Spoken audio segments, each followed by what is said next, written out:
Welcome back. आज हम बात करेंगे कंसेंट की। पहले तो डेफिनेशन देख लो क्या कह रहा है। कंसेंट मीन दैट टू और more than two person agree upon same thing in same sense. ठीक है। कंसेंट का मतलब होता है जब दो या दो से ज़्यादा लोग एक ही बात को एक ही मीनिंग के साथ एक्सेप्ट करते हैं। ठीक है, उसे हम कहते हैं कंसेंट। मेडिकल फील्ड में इसका मतलब ये होता है कि पेशेंट अपनी रजामंदी से डॉक्टर को अलाउ करता है कि उसे चेकअप या ट्रीटमेंट किया जाए। ठीक है। अच्छा, कंसेंट के एसेंशियल्स क्या होते हैं पहले वो देख लो।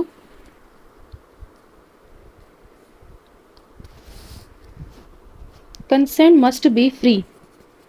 ठीक है, विदाउट फियर, फोर्स और फ्रॉड। ठीक है।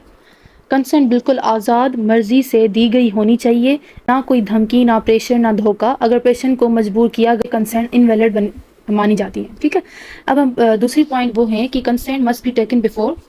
Consent must be taken before starting examination और ट्रीटमेंट। ठीक है।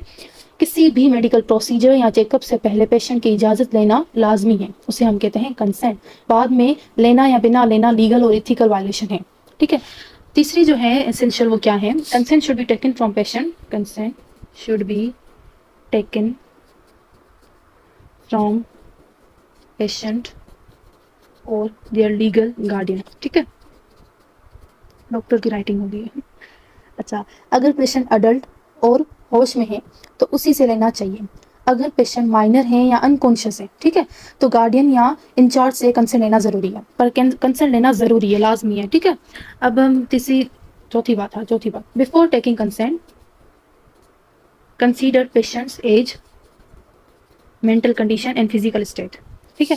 कंसेंट लेने से पहले ये ज़रूर देखना है कि पेशेंट की एज 12 या 18 से कम तो नहीं, इसका जहनी हालत ठीक है या नहीं, वो ड्रग्स एडिक्ट तो नहीं है, डिजीज़ या इंटॉक्सिकेशन में तो नहीं है। ये सारी चीज़ें देखना ज़रूरी हो रही है। 18 ईयर्स से एज से कम वाली एज वाले पर्सन से हम कंसेंट नहीं लेते हैं। 18 से ज़्यादा वाली एज से हम कंसेंट लेते हैं। ठीक है। अब टाइप्स बात करेंगे कंसेंट की, कितनी टाइप्स हैं। अच्छा, कंसेंट की जो टाइप्स होती हैं वो 3 होती हैं। इम्प्लाइन, एक्सप्रेस, एक्सप्रेस को हम ना इन्फॉर्म भी कहते हैं। हाँ, इन्फॉर्म कंसेंट भी कहते हैं, एक्सप्रेस को हम इन्फॉर्म कंसेंट भी कहते हैं। और नंबर 3 ब्लैंकेट कंसेंट। एक्सप्रेस की जो है ना रिटन भी फॉर्म होती है, ओरल भी होती है। दो टाइप से उसकी, ओरल और रिटन।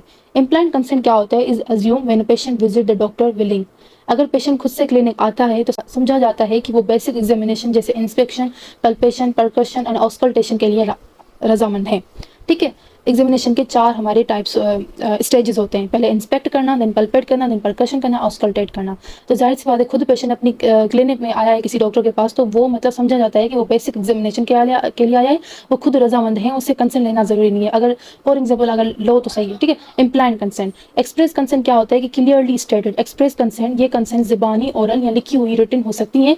ज़बानी कंसेंट माइनर प्रोसीजर में ली जाती है, जैसे अच्छा वजाइनल एग्जामिनेशन हो या ब्लड विथड्रॉल हो, लेकिन नर्स विटनेस नहीं होनी चाहिए। ठीक है, एक नर्स होनी चाहिए। ठीक है, इसे हम ना ओरल कहते हैं। ज़्यादातर रिटन होनी चाहिए क्योंकि कोर्ट के प्रोसीजर के लिए रिटन कंसेंट जो है ना एज अ सबूत के लिए, एविडेंस के लिए ज़रूरी होती है। अब हम बात करते हैं ब्लैंकेट की। अच्छा, रिटन कंसेंट में क्या होता है कि फॉर मेजर प्रोसीजर के लिए हम रिटन कंसेंट लेते हैं। कोई फॉर एग्जाम्पल जब भी कोई ऑपरेशन हो, बायोप्सी हो, एनेस्थेसिया हो या रिसर्च होती है, तो पेशेंट की साइन रिटन परमिशन ज़रूरी होती है। ये डॉक्यूमेंट प्रूफ होती हैं कि पेशेंट की सब कुछ समझाया गया है।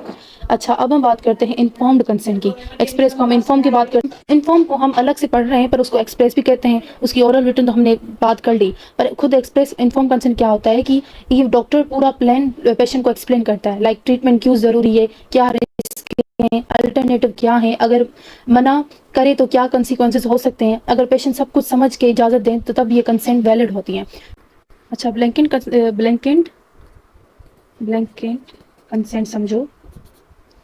ब्लैंकेट कंसेंट में सब कुछ कवर नहीं करती। ठीक है, ये सिर्फ ना एक जनरल परमिशन होती है, लाइक रूटीन मेडिकल केयर जैसे होती है, बीपी लेना, ब्लड टेस्ट, आईवी लगाना, ड्रेसिंग चेंज करना, वॉशशिप करवाना। लेकिन अगर कोई रिस्की या इन्वेसिव प्रोसीजर है, जैसे operation, biopsy, general anaesthesia, vaginal और रेक्टल एग्जामिनेशन, एंडोस्कोपी जैसे रिसर्च वगैरह, तो एक अलग और स्पेसिफिक रिटन इन्फॉर्म कंसेंट लेना पड़ता है। इसमें मिसअंडरस्टैंडिंग ये होती है कि हॉस्पिटल में जब एडमिशन फॉर्म पे पेशेंट साइन करता है तो उस फॉर्म में लिखा होता है कि I allow doctor to treat me as necessary. यहाँ लोग सोचते हैं कि अब अब तो सब कुछ अलो है, लेकिन ये गलत है। ये सिर्फ ब्लैंकेट कंसेंट होती है, नॉट डिटेल इन्फॉर्म कंसेंट। अगर फॉर एग्जाम्पल इसका एग्जाम्पल जैसे कि अगर कोई डॉक्टर सिर्फ ब्लैंकेट कंसेंट के बेसिस पे सर्जरी कर दे तो और उसके फैमिली ने बोले कि उनको प्रोसीजर समझाया नहीं गया, तो डॉक्टर कोर्ट में गिल्टी हो सकता है for not taking inform consent. ठीक है, तो ब्लैंकेट कंसेंट में क्या होता है कि जो जनरल जो होती है हमारी, जो हम साइन करते हैं, तो वो पेपर ऐसे होते हैं, उसमें यही लिखा होता है allow doctor to treat me as necessary. तो उसी अगर ब्लैंकेट कंसेंट के लेने के बाद अगर कोई प्रोसीजर कर रहा है, फॉर एग्जाम्पल कोई ऑपरेशन वगैरह कर रहा है just for the blanket consent basis पे, तो वो जो है ना डॉक्टर गिल्ट होगा, ठीक है, कोर्ट में, क्योंकि ऑपरेशन और अलग अलग जो ज़्यादा डीप इन्वेसिव जो सर्जरीज वगैरह होती हैं उसके लिए अलग इन्फॉर्म रिटन कंसेंट होता है। ठीक है, अब हम बात करते हैं एज फॉर मेडिकल कंसेंट। ठीक है, for general examination child age 12 years होनी चाहिए, 12 ईयर एज होनी चाहिए उसे कंसेंट के लिए चाइल्ड की। ठीक है, सिंपल चेकअप के लिए 12 साल के बच्चे अपने लिए खुद कंसेंट दे सकते हैं, लेकिन अगर पेशेंट माइनर या अनसाउंड माइंड में है तो वो गाइडेंस लेना होगा। फॉर सर्जिकल और इन्वेसिव प्रोसीजर के लिए हम 18 ईयर वाले एज के अडल्ट से हम ले सकते हैं कंसेंट। ठीक है, operation, injection, surgery, general anaesthesia के लिए लीगल एज जो कंसेंट की होती है वो 18 साल होती है। बच्चों की एज जो जितनी होती है वो 12 साल से हम ले सकते हैं। ठीक है, अच्छा रूल्स क्या होती है कंसेंट की? अच्छा रूल्स अब देख लो क्या होती है। Consent must be free, clear, intelligent and informed. ठीक है, कंसेंट तभी वैलिड होती है जब वो फ्री हो, बिना प्रेशर के, क्लियर हो, समझ आई हो, इन्फॉर्म्ड हो, सारी इन्फॉर्मेशन मिल गई हो और ना पेशेंट की समझ में हो कि क्या होने वाला है। ठीक है, number 2, patient should be inform that he has right to be refuse. Doctor को ये भी बताना चाहिए कि पेशेंट मना करने का हक रखता है और मना करने से क्या कॉन्सिक्वेंसेस हो सकते हैं वो भी पता होनी चाहिए पेशेंट को। Number 3, patient should be informed finding included in the reports. जो भी टेस्ट या प्रोसीजर हुआ है उसका रिजल्ट या फाइंडिंग पेशेंट छुपाए नहीं जाती। ठीक है, समझने का पेशेंट का हक है कि अपनी टेस्ट रिपोर्ट्स को देखने का, समझने का और उनकी फाइंडिंग को अपनी ट्रीटमेंट में यूज करने का।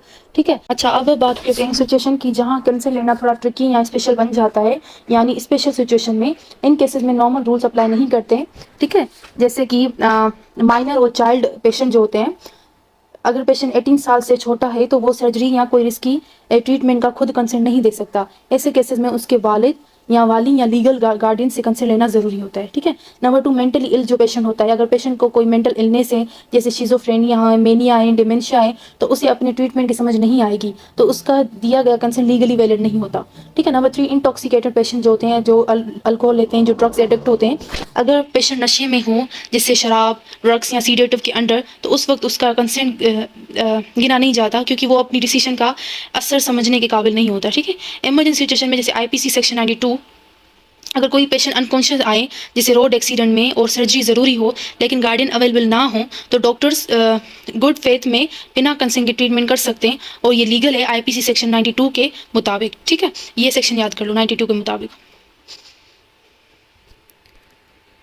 अच्छा, जैसे कोई शादीशुदा पेशेंट होते हैं तो अपनी ट्रीटमेंट का खुद फैसला ले सकते हैं, उसके हस्बैंड या वाइफ का कंसेंट लीगली रिक्वायर्ड नहीं होता। ठीक है, लेकिन अगर प्रोसीजर परमानेंट हो जैसे फैमिली प्लानिंग हो, जैसे ट्यूबर लाइगेशन, बेजेक्टोमी, तो आर्टिफिशियल इंसेमिनेशन, तो दोनों स्पाउसेस का कंसेंट लेना ज़रूरी होता है, जैसे दोनों हस्बैंड वाइफ का कंसेंट लेना ज़रूरी होता है। ठीक है, जैसे क्रिमिनल और सिविल केसेस जैसे डाइवोर्स की हो, जैसे कस्टडी में, तो पेशेंट की रजामंदी के बगैर मेडिकल एग्जामिनेशन नहीं हो सकती। ठीक है, क्रिमिनल केसेस में जैसे चाहे केस का रेप केस हो या इंजरी का, तो विक्टिम अलाइव है तो उसका कंसेंट लेना बहुत ज़रूरी होता है।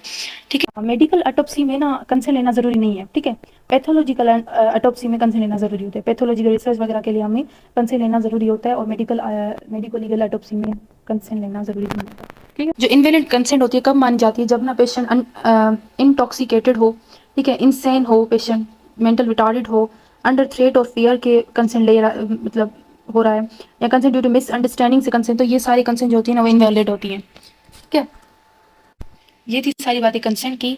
ठीक है, अल्लाह हाफिज़।